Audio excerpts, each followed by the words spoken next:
दोस्तों आप देख रहे हैं सिविल सर्विसेज टॉपर्स टॉक और मेरे साथ हैं Himanshu Gupta. Himanshu, congratulations. Thank you sir. Himanshu has secured all India rank 27 in civil services 2019। Civil services exam को क्रॉस करना कितना आसान है या कितना टफ है, आज इस गहराई को हम मापने की कोशिश करेंगे टॉपर्स के थ्रू। इलेक्ट्रिकल इंजीनियरिंग में हिमांशु ने बीटेक किया और दिल्ली टेक्निकल यूनिवर्सिटी से 2016 में। 2016 के बाद फिर उन्होंने एक अपना मन बना लिया कि मुझे सिविल सर्विसेज की तरफ जाना है। सिविल सर्विसेज की प्रिपरेशन की, पहला अटैम्प्ट लिखा लास्ट ईयर 2018 में, और इनका जो सिंसियर अटैम्प्ट था 2018 का, प्रीलिम्स किसी वजह से नहीं हो पाया, और इस बार 2019 का जो इनका एक सिंसियर सेकेंड अटैम्प्ट था, और इस बार उन्होंने फाइनली बहुत अच्छी रैंक हासिल की। हिमांशु ने इलेक्ट्रिकल इंजीनियरिंग ऑप्शनल ना लेकर के फिलॉसफी को अपना ऑप्शनल सब्जेक्ट चूज़ किया। इसके पीछे क्या रीज़न था और ऑप्शनल का चुनाव कैसे करना चाहिए, हिमांशु आपसे हम इस पे बात करेंगे। और साथ में एक और अनकन्वेंशनल है जो हिमांशु के बारे में और बड़ा इंटरेस्टिंग है, वो है कि इनका जो फर्स्ट प्रेफरेंस ऑफ सर्विस है वो है इंडियन फॉरेन सर्विसेज।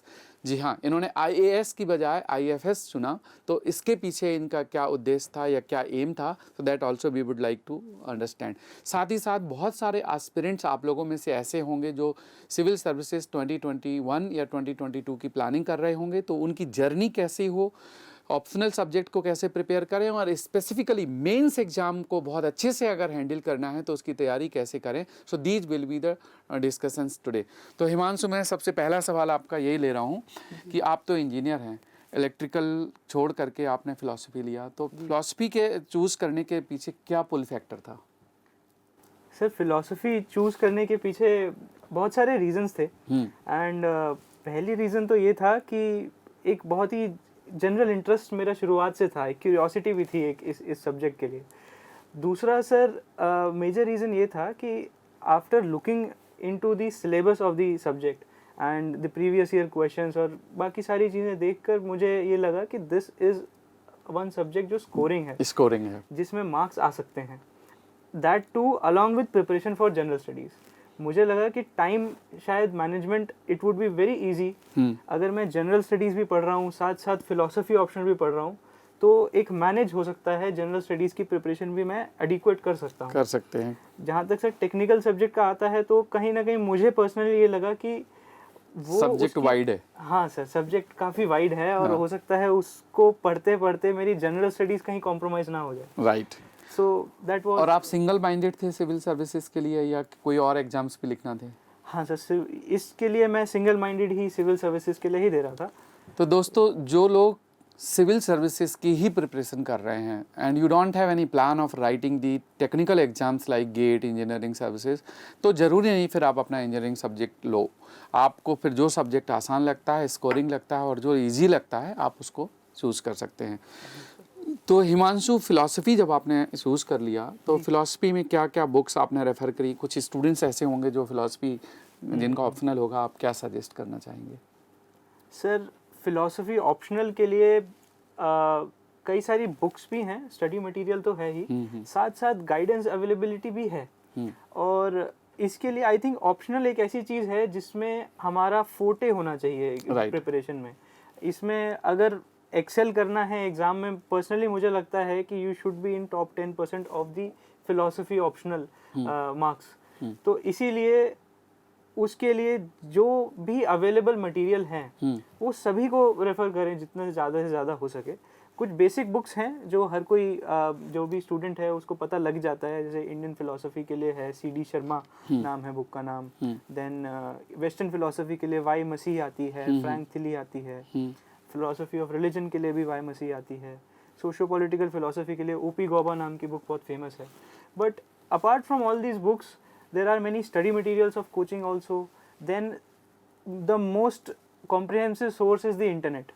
अभी डिजिटल का एरा है सर, और आई थिंक हमें उसको बहुत जुडिशियसली यूज़ कर सकते हैं हम उसको। करेक्ट। तो उसके लिए सारी सोर्सेज जितना ज़्यादा से ज़्यादा हो सके हमें ट्राई करना चाहिए। Because of the presence of the internet and presence of the social networking sites, now the preparation has become easy. और स्पेशली अगर आप में थोड़ा सा होमवर्क करने का अगर आपका मतलब माइंडसेट हो, तो you can search out the good things.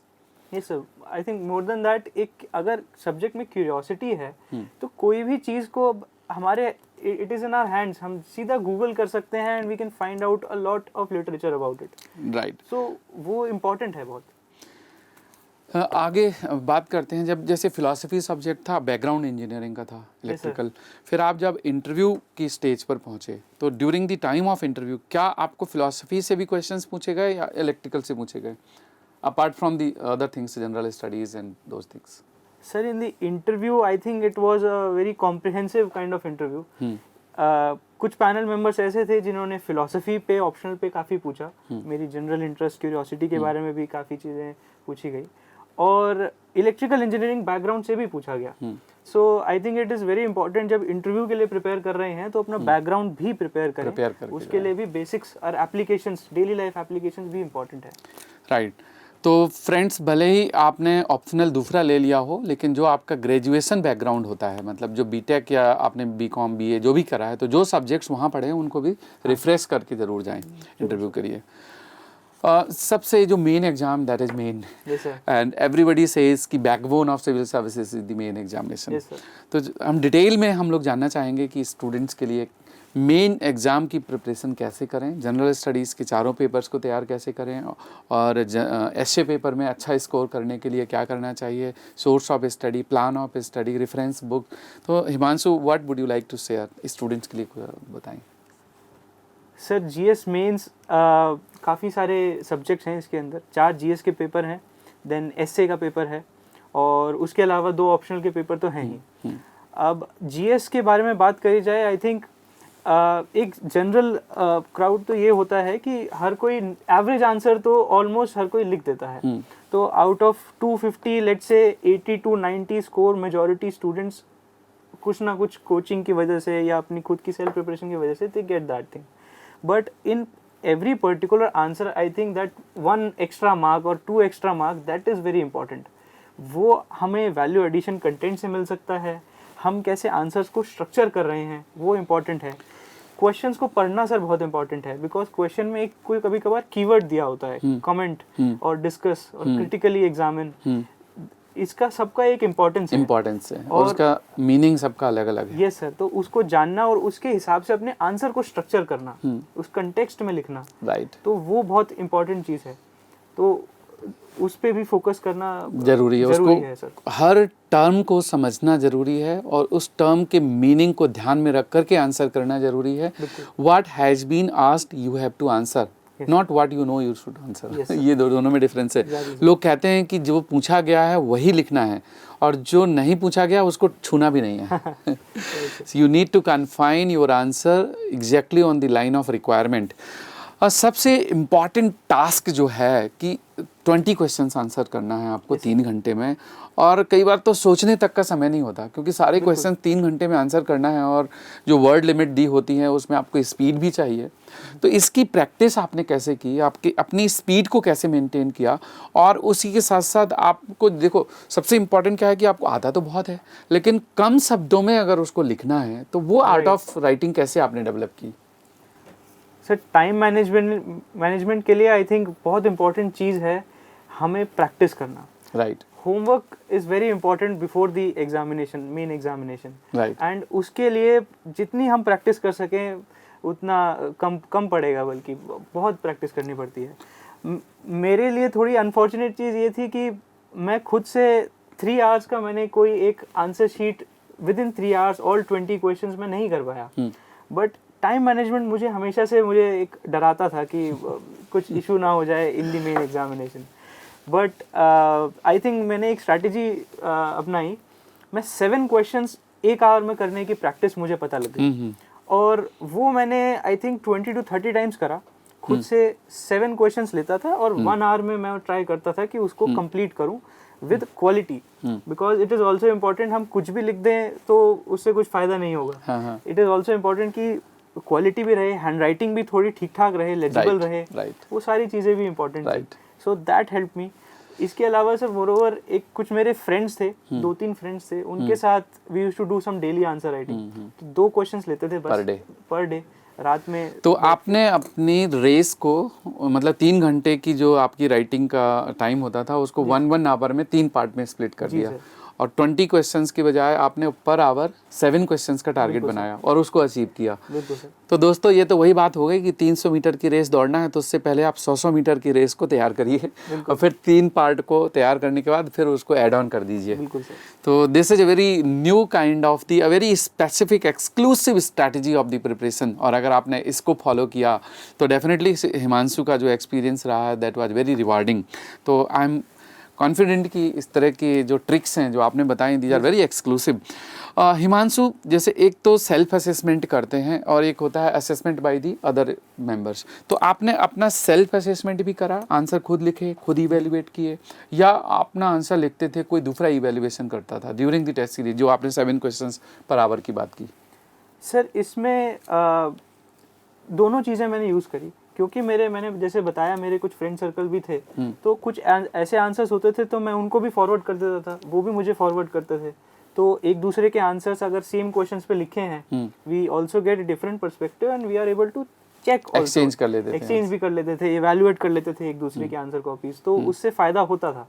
और दूसरी चीज़ सेल्फ असेसमेंट भी सर धीरे धीरे आ जाता है जब हम टॉपर्स के आंसर कॉपीज वगैरह देखते हैं, उससे एक आइडिया हो जाता है कि this is the right kind of approach to answer the question. तो यहाँ से एक बात कैच करिए हिमांशु की कि टॉपर्स के आंसर्स को भी हमें रेफ़र करना है, जो प्रीवियस ईयर टॉप रैंकर्स हैं उनके ब्लॉग्स को भी पढ़ना है, उनके वीडियोस को भी सुनना है, so that you can evaluate yourself कि आप उनके रिस्पेक्ट में कहाँ खड़े हैं। बिल्कुल। तो ये ध्यान रखिए दोस्तों।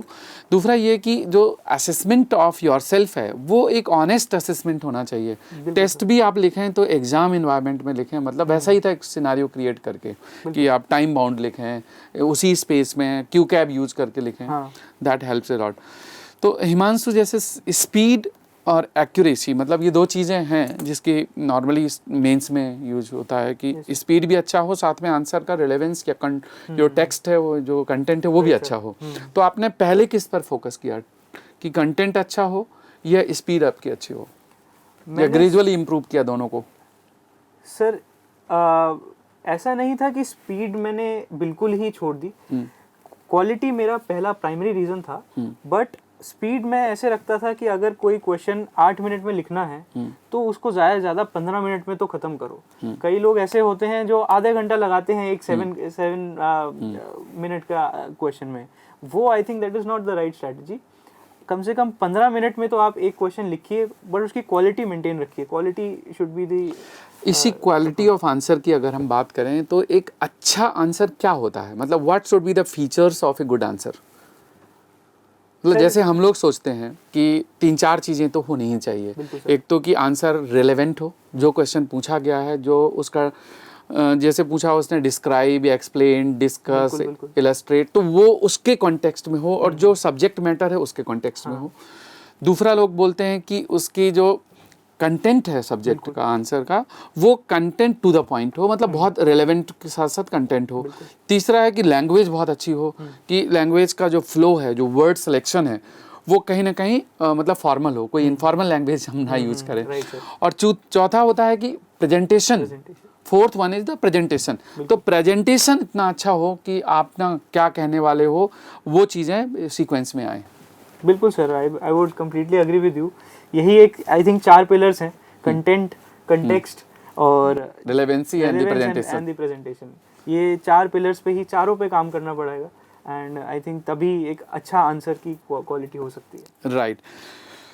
तो अब आगे हम बात करते हैं जो सबसे ज़्यादा स्टूडेंट्स को परेशान करता है, वो है कि हाउ टू मेंटेन मोटिवेशन। इतनी लंबी जर्नी है सिविल सर्विसेज की। देखो 2016 में आपने अपना ग्रेजुएशन किया था और 2020 चल रहा है, तो 3-4 साल का तो टेन्योर। और आई बिलीव दैट कि आपका तो सिंसियरली देखें तो सेकेंड अटैम्प्ट ही था एक तरह से। 2018 का आपने सिंसियरली लिया, 2019 का।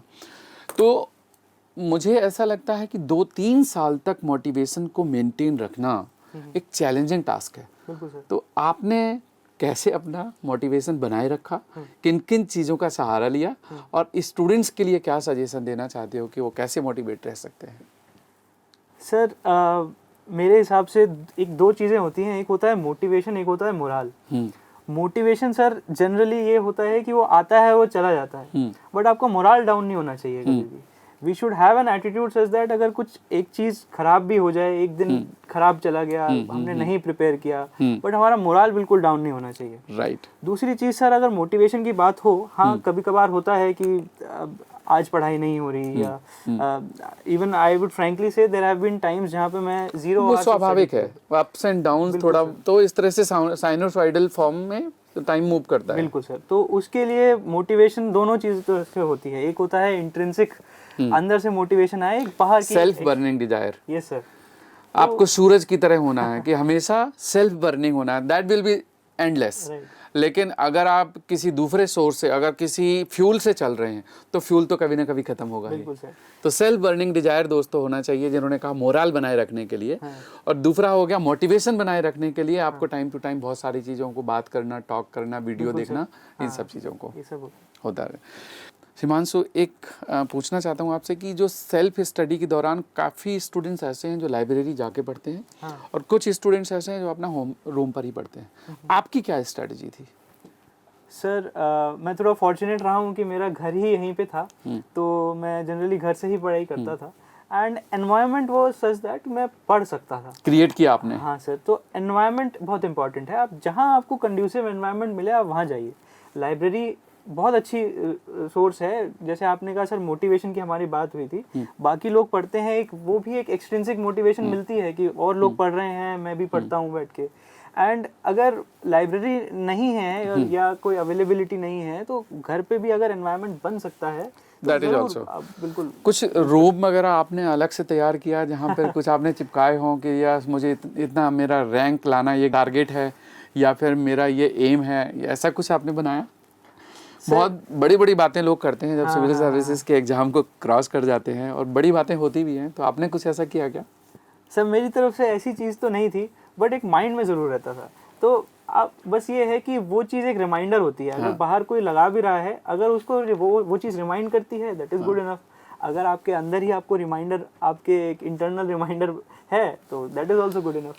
एक छोटी सी बात और कर लेते हैं कि कुछ क्वालिफाइंग पेपर्स हैं, जैसे एक प्रीलिम्स में सीसेट हो गया, या फिर मेंस में आपके लैंग्वेजेस के पेपर्स हो गए, उनके लिए क्या कोई स्पेसिफिक स्टडी करना ज़रूरी है, या फिर एक नॉर्मल जो हमारी ऑलरेडी तैयारी है, आपने ग्रेजुएशन इंजीनियरिंग में किया है तो उस बैकग्राउंड के साथ ये चीज़ें हो जाती हैं, या कोई एक्स्ट्रा रेफरेंस की ज़रूरत पड़ती है बुक्स की?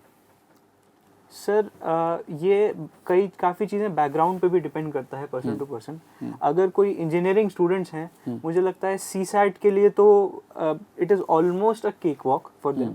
कभी कभार ऐसी चीज़ें, अब आजकल धीरे धीरे ट्रेंड ऐसा हो रहा है कि लोगों को लगता है सीसैट थोड़ा सा मुश्किल हो रहा है, उसके लिए बस कुछ एक दो टेस्ट पेपर प्रैक्टिस ही कर ली जाए, ताकि आप एक दो लास्ट ईयर के पेपर अटेम्प्ट करो, देखो कि हम कितना कर पा रहे हैं। If you are in the range of 60% 50% तो आप सेफ रेंज में हैं, क्योंकि 33% मार्क्स ही लाना है। तो दोस्तों, किसी भी चीज़ को इतना लाइटली मत लीजिए, उसको एक बार अपने आप को गेज ज़रूर कर लीजिए। अगर आप अपनी सेफ रेंज में हैं तब तो कोई बात नहीं है, लेकिन अगर आपको लगता है कि आप बॉर्डर लाइन में हैं तो थोड़ा सा सेफ रेंज में जाने के लिए अपनी प्रिपरेशन इम्प्रूव कर लीजिए।